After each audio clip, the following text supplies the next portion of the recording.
Apa karena itu alasan jiwaku mendiami tubuh ini? Karena alasan awal kemalangan wanita ini karena diriku. Jika bukan saat itu Lucy tidak mendorong tanganku. Gemma menggeram, kemarahannya makin meradang. Wanita itu. Aku akan membalasnya. Gemma mengembuskan napas panjang, menoleh ke samping, melihat pantulan wajah Gemma Brianna di cermin lemari. Maafkan aku. Aku sudah menggiring kemalangan menimpamu. Aku akan membalas mereka yang menyakitimu. Aku tidak akan menjadi lemah, dan aku pastikan mereka akan membayar mahal. Gemma menghela napas lagi, lebih panjang dan lebih dalam kali ini. Tapi pria bejat itu. Aku bahkan tidak menemukan petunjuk dalam ingatan wanita ini untuk mencari tahu tentangnya. Pria laknat itu sudah membuatmu menderita, dan malangnya kamu juga kehilangan bayi yang dikandung dengan susah payah. Aku harus membuat perhitungan pada pria itu juga. Suara pintu terbuka, menampakkan sosok Gail yang sudah mengenakan piyama tidurnya. Gemma memalingkan muka, bayangan kekejaman Gail yang dia lihat tadi masih terasa sangat nyata, membuatnya ingin menjaga jarak. Gail mendekat, duduk di samping ranjang. Tangannya terulur hendak menyentuh dahi Gemma, namun Gemma menghindar. Gail menurunkan tangannya dengan perlahan, tanpa paksaan. Kamu sudah merasa lebih baik? Gail bertanya dengan lembut, suaranya penuh perhatian, berbeda dari biasanya. Seperti yang kamu lihat. Gemma menjawab datar, tanpa emosi. Dia bahkan enggan menatap mata Gail. Kamu marah karena aku sedikit terlambat menemukanmu. Gail mencoba menebak. Gemma mencengkram seperai, kemarahannya meledak. Kamu memang iblis.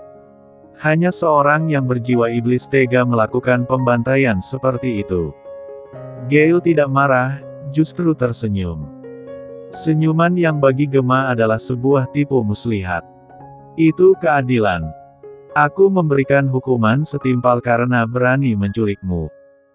Kamu bisa cukup memukul mereka dan memasukkan ke dalam penjara. Gemma membalas, suaranya bergetar karena amarah. Mereka ingin menjualmu. Apa aku akan biarkan itu? Tentu tidak. Kamu milikku, dan tidak ada yang bisa membuat milikku seperti jalang. Aku tidak pernah membiarkan siapapun mengusikku dengan bernapas lega. Gail menjawab, suaranya terdengar dingin namun tegas. Gemma tak punya kata-kata untuk membalas. Tatapan Gail melunak, ia hendak membelai pipi Gemma, lebih dulu dia berpaling. Gail lantas mendekat, merangkul pinggang Gemma. Napas Gemma tertahan, beradu kontak dengan pandangan Gail yang intens. Mata biru yang indah tetapi menyimpan sisi gelap yang tak bisa dijangkau. Itu terakhir kali kamu merasakan bahaya. Akan kupastikan kamu tetap aman di bawah pengawasanku mulai sekarang. Itu janjiku. Gail berbisik, suaranya yang lembut membuat Gemma sedikit merinding. Finn mencarimu. Maria tidak bisa membujuknya. Mungkin Finn merindukan sentuhanmu. Gail tersenyum, melonggarkan rangkulannya. Gemma melepaskan diri, menyibak selimut, dan berjalan pergi tanpa sepatah kata pun. Senyum Gail tersemat di wajahnya, ia membiarkan Gemma pergi. Langkah Gemma cepat menuju kamar Finn. Dia mendengar tangisan Finn yang coba ditenangkan Maria. Berikan Finn padaku. Gemma menggendong Finn sambil menepuk punggungnya dengan lembut sebelum memberinya ASI. Seketika tangisan itu reda. Gemma tersenyum, mengusap air mata Finn. Entah kenapa, setiap menyusui Finn, Gemma merasakan ikatan yang membuat hatinya teduh. Mungkin karena wanita ini adalah seorang ibu, meski jiwaku di dalam sini, aku seperti merasakan ikatan batin. Gemma Brianna pasti sangat menderita sampai memutuskan mengakhiri hidupnya. Gemma berkata lirih. Gail terpaku. Kalimat terakhir Gema, yang terlontar lirih namun menusuk, bergema di telinganya. Meskipun ia hanya menangkap sepotong kecil dari ucapan Gema, rasa bersalah itu membuncah, menggenangi hatinya.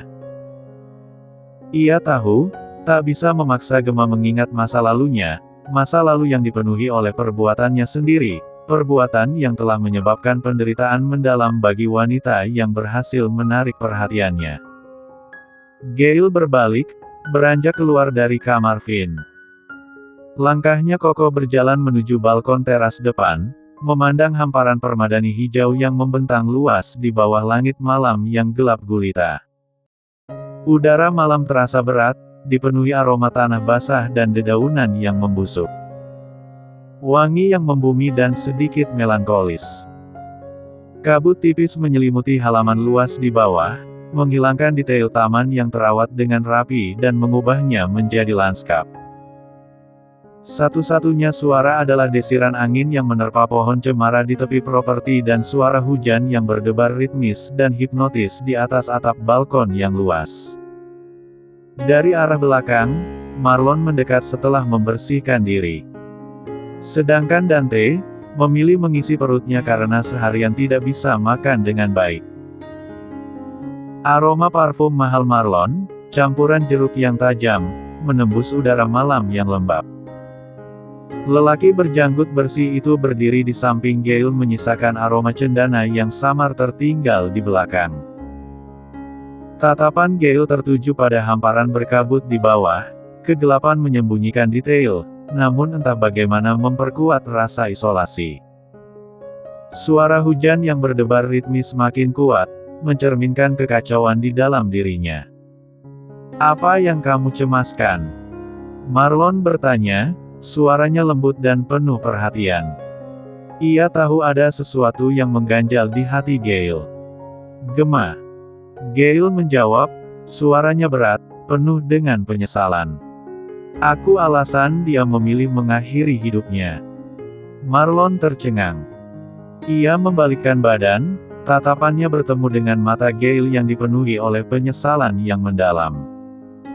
"Bukankah karena bayinya?"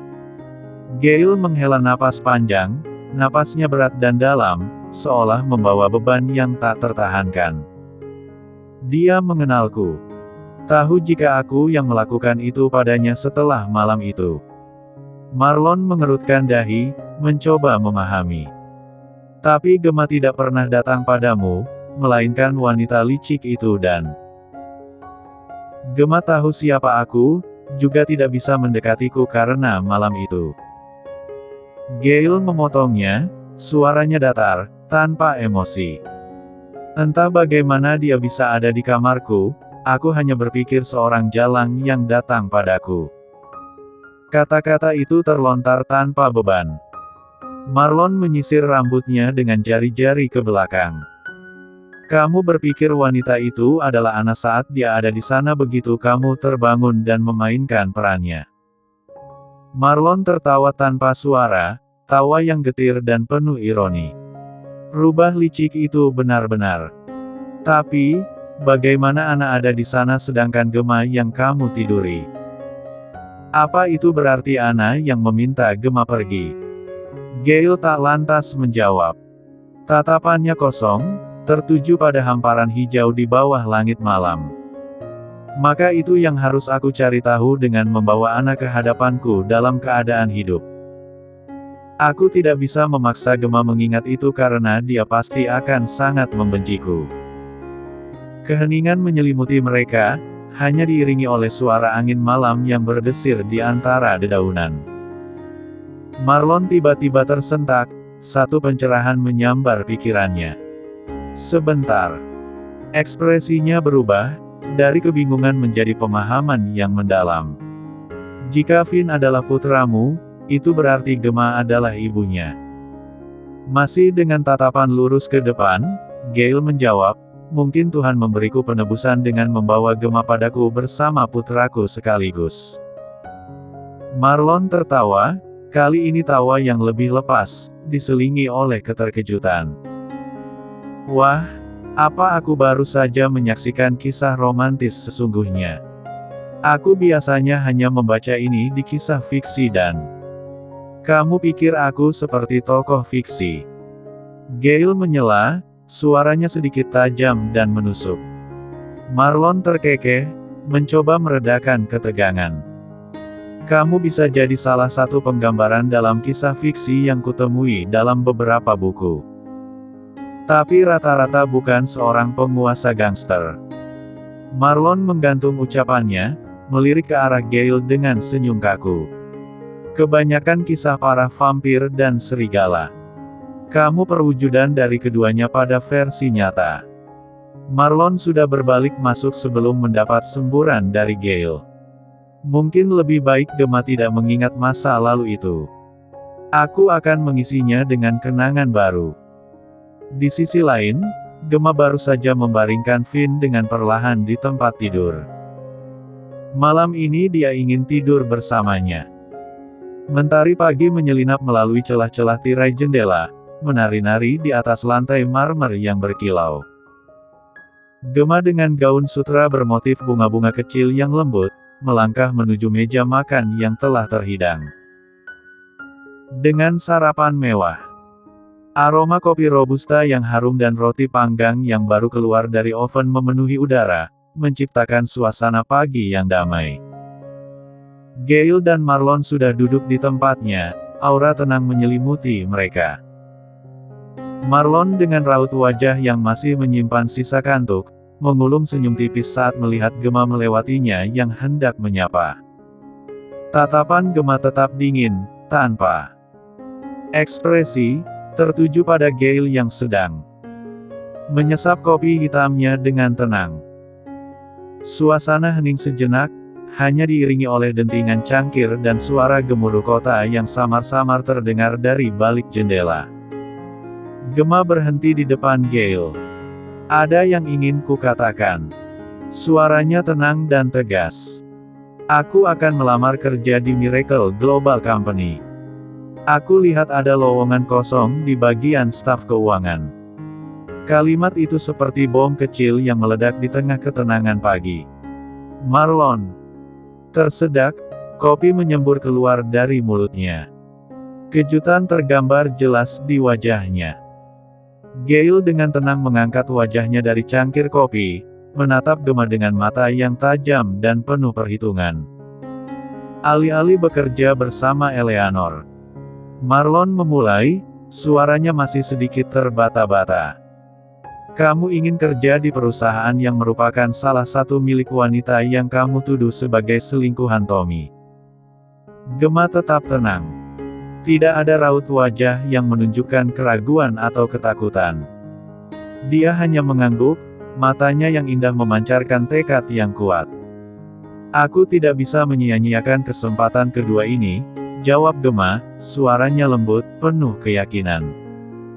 Setidaknya aku harus melakukan sesuatu. Mungkin saja, aku bisa sedikit mendapatkan ingatanku kembali. Kamu boleh bekerja. Gale menyela, suaranya berat. Keputusan yang begitu cepat dan tanpa pertanyaan lebih lanjut. Gemma merasakan ada sesuatu yang tersembunyi di balik persetujuan itu. Dia tersenyum tipis, senyum yang tidak mencapai matanya. Setidaknya, Gemma mendapatkan persetujuan yang dia butuhkan. Kenapa bukan perusahaan Gale saja? Kamu bahkan tidak memiliki latar belakang. Aku tidak tertarik. Gemma memotong ucapan Marlon dengan tajam, tatapannya dingin seperti es. Aku lebih suka melakukannya di tempat yang sesuai dengan passionku. Marlon terdiam, menyadari kesalahannya. Ia melirik Gale, yang hanya memberikan tatapan tajam sebagai peringatan. Maaf, aku terlalu banyak berkomentar. Marlon bergumam pelan. Gemma menyadari itu, seharusnya dia mencari tahu lebih banyak soal Gemma Brianna dan tidak gegabah mengambil keputusan. Dengan cepat Gemma mengubah ekspresi wajahnya, dia punya alasan agar mereka tidak mempertanyakan keahliannya. Aku pandai dalam menyusun laporan keuangan. Gemma menjelaskan dengan tenang. Bukan berarti karena aku tidak memiliki sertifikat atau ijazah dari universitas terbaik. Aku punya pengalaman dari banyak pekerjaan paruh waktu yang kulakukan. Lagi pula, aku banyak belajar dari materi gratis di internet dan setiap perusahaan pasti menyediakan pelatihan untuk karyawan baru. Gail mengangguk. Kamu benar. Kamu juga bisa melakukan apa yang kamu mau. Aku akan mengurusnya agar kamu tidak mendapat hambatan saat masuk kerja di sana.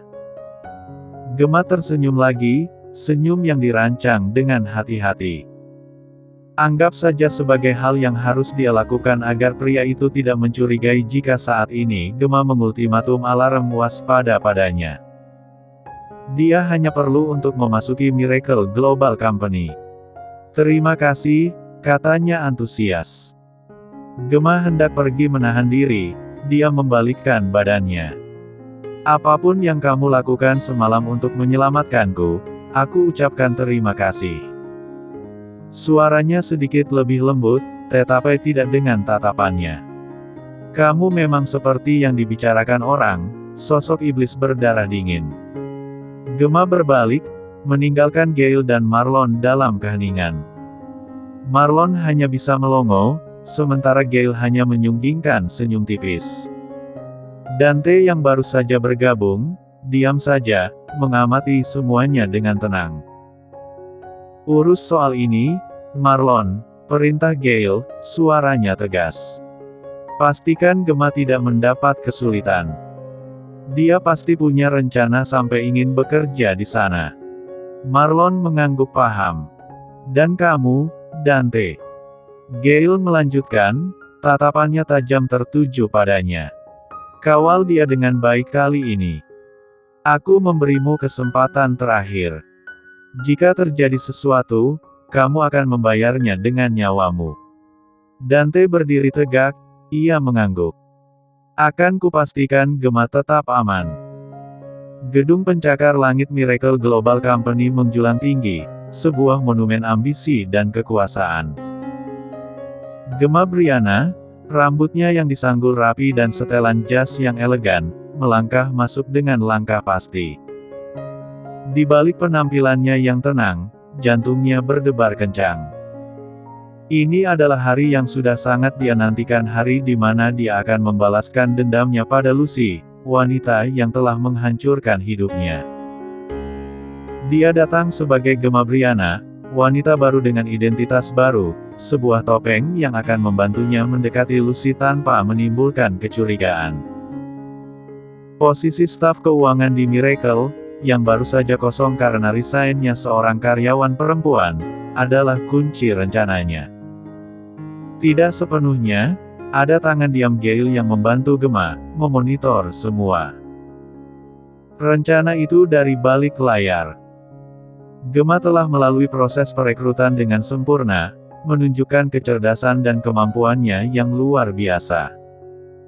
Dia tahu Lucy pasti akan terkejut melihatnya. Gemma menunggu di ruang tunggu. Dindingnya berwarna putih mengkilap, memantulkan cahaya buatan yang dingin mengalir dari langit-langit. Udara terasa berat dengan aroma produk pembersih mahal dan sedikit aroma kecemasan yang hampir tak terlihat. Perabotannya modern dan minimalis, terdiri dari sofa kulit hitam yang ramping disusun setengah lingkaran, masing-masing dengan meja kopi yang serasi terbuat dari krom mengkilap dan kaca temperet. Ruangan itu sunyi, hanya diselingi oleh bunyi ketukan sepatu khas sesekali di lantai marmer yang dipoles dan dengungan lembut sistem pendingin udara. Ada lukisan abstrak besar mendominasi satu dinding, warna-warna cerah yang kontras dengan kesuraman ruangan. TV layar datar besar yang dipasang di dinding seberang menampilkan tayangan slide berulang tentang pencapaian terbaru perusahaan, menampilkan produk-produk yang ramping dan karyawan yang tersenyum dan percaya diri. Efek keseluruhannya adalah efisiensi yang ramping dan profesionalisme yang dingin, cerminan sempurna dari citra perusahaan. Gemma duduk di salah satu sofa. Punggungnya tegak dan tatapannya tertuju pada titik di luar layar TV. Ruangan itu terasa menyesakan baginya, setiap detail mengingatkannya pada semua kenangan saat dia sebagai Brianna Gemini. Gemma melihat Lucy. Wanita itu tampak lebih cantik, lebih anggun, dan matanya masih menyimpan keangkuhan yang sama. Lucy tampak terkejut melihat Gemma, mulutnya sedikit terbuka, menunjukkan keterkejutan yang tak terduga. Gemma bisa merasakan tatapan Lucy padanya, penilaian diam yang menggantung di udara dan dia siap bermain. Kamu. Gemma tersenyum tipis, seulas senyum yang tak sampai ke matanya. Senyum yang menyimpan dendam dan rencana yang terselubung rapi. Selamat pagi, Bu Lucy. Aku Gemma Brianna, calon staf baru di bagian keuangan. Senang bertemu dengan Anda. Suara Gemma tenang dan sopan. Lucy masih terpaku, matanya tak lepas dari wajah Gemma. Staf baru. Lucy tertawa sinis. Wah, apa aku tidak salah lihat? Lucy menelisik penampilan Gemma dari atas sampai bawah. Tunangan seorang Galileo Evan yang berkuasa ada di sini. Bagaimana kamu menjadi karyawan perusahaan kami? Apa Tuan Anderson bahkan tidak bisa menyediakan satu posisi yang bagus di perusahaannya untukmu sampai bergabung di perusahaan ini? Gemma kembali menunjukkan sikap tenang. Aku yang menginginkan untuk kerja di sini karena sebelum berstatus sebagai tunangannya, menjadi bagian dari perusahaan ini adalah impianku sejak lama. Seperti sebuah kalimat, obsesi selalu menjadi trofi kemenangan bagi yang memiliki strategi tepat. Obsesiku adalah menjadi orang yang punya value terhadap kehidupan dan karir. Dulu, sebagai diriku, Brianna Gemini. Sekarang obsesi itu adalah melihat kehancuranmu dengan Tommy. Lucy tercengang, mendengar itu seketika mengingatkannya pada Brianna Gemini. Gemma menarik sudut bibirnya, melihat reaksi Lucy membuatnya makin semangat untuk mengusik ketenangan wanita itu. Kamu jelas bereaksi karena kalimat ini hanya satu-satu slogan milikku. Kamu dan Tommy sering mendengar aku mengatakan itu. Bagaimana kamu mendengar kalimat itu? Aku hanya memikirkannya saja. Itu jadi motivasiku untuk sampai di sini. Lucy tertawa tanpa suara, matanya memicing. Ada hal yang dia pikirkan saat ini. Mereka memilihmu karena pengaruh Tuan Anderson. Tanyanya penuh selidik. Tentu tidak. Aku bahkan menentangnya untuk ikut campur saat wawancara karena aku ingin diterima di perusahaan ini berdasarkan kemampuanku, bukan karena aku adalah tunangan Gail dan aku yakin, Anda juga akan menilai berdasarkan kemampuanku, bukan berdasarkan pendapat pribadi Anda tentangku. Gemma menatap Lucy dengan tatapan tajam, tatapan yang penuh dengan makna tersembunyi. Dia tahu, pertemuan ini hanyalah awal dari pertempuran yang panjang dan menegangkan. Lucy mengukir senyum, mengulurkan tangan. Selamat bergabung di Miracle Global Company.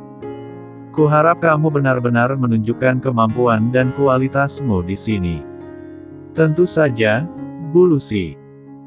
Dengan senang hati aku berterima kasih bisa menjadi bagian dari perusahaan ini. Senyum Gemma mengembang, menyambut tangan Lucy.